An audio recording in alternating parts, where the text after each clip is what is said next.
Commencer avec un petit dessin, là. Donc, la lame de scie, je vais essayer de dessiner ça à peu près correct, là. Bon, alors disons que c'est ça. Ça, c'est la lame de scie. On a une longueur ici de 90 cm. On y reviendra plus tard. Ce qui va nous intéresser, surtout ici, ben, c'est la force que l'on met dessus. Donc, une tension de 1500 newtons. Alors, ça veut dire j'applique 1500 newtons à chaque extrémité. Maintenant, comment les deux autres mesures ici vont nous intéresser? Bien, si je regarde quelle est la force interne à l'intérieur, je fais une coupe le long de cette section-là ici. Qu'est-ce que je vais voir? Bien, je vais voir la section de la scie et ça va ressembler à quoi? Bien, c'est une section rectangulaire. Ici, on a une largeur ici de 10 mm. Donc, c'est notre 10 mm qui est ici. Et on a une épaisseur ici de 0,9 mm. Donc, ça ici, c'est pour la représentation du problème. Ce qu'on veut ici, bien, premièrement, calculer la contrainte unitaire dans la lame. Donc, ça nous ramène à des chapitres précédents, le calcul de la contrainte unitaire. Ici, je connais les forces, je connais, bien, je vais pouvoir calculer l'aire de la surface.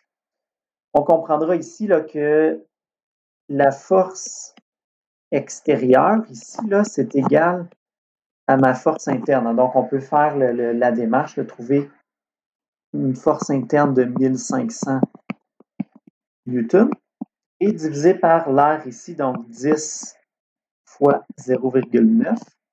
Ici, là, ça nous donne 9 mm². Alors, on a une contrainte ici de 166,7 mégapascal et c'est la réponse à notre question A. À la question B, déterminer le module de Young de la lame. Donc, encore une fois, je vous rappelle que le module de Young, c'est quoi? C'est E majuscule. Et on va utiliser toujours notre relation contrainte-déformation ici. Donc, contrainte unitaire égale déformation unitaire fois module de Young. Donc, ça ici, on l'a déjà trouvé en A. Ce qu'on va faire maintenant, c'est qu'on va aller déterminer, bien, notre étape ici, ça va être d'aller déterminer pas la contrainte, pardon, la déformation unitaire. Donc, je sais que la définition, c'est la suivante. Donc, si je vais voir dans l'énoncé, qu'est-ce que j'ai comme information?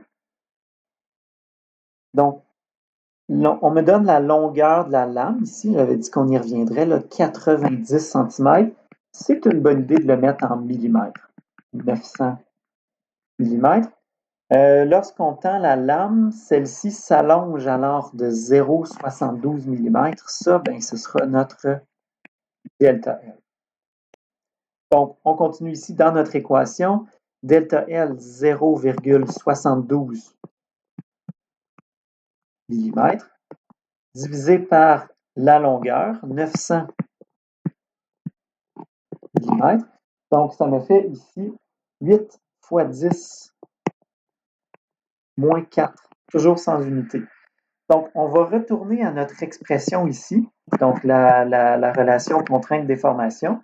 Sigma, on l'avait ici, donc 166,7 mégapascal. Donc, ça, c'est notre contrainte unitaire ici. Égale la déformation unitaire. Donc, 8 fois 10 moins 4, sans unité, hein, fois le module de Young. Donc, ça va nous donner ici, évidemment, une valeur en mégapascal, 208 400 mégapascal, qui est le module de Young. Et on va le diviser par 1000 pour l'exprimer en gigapascal. Donc, ça me donne ici 208,4 gigapascal.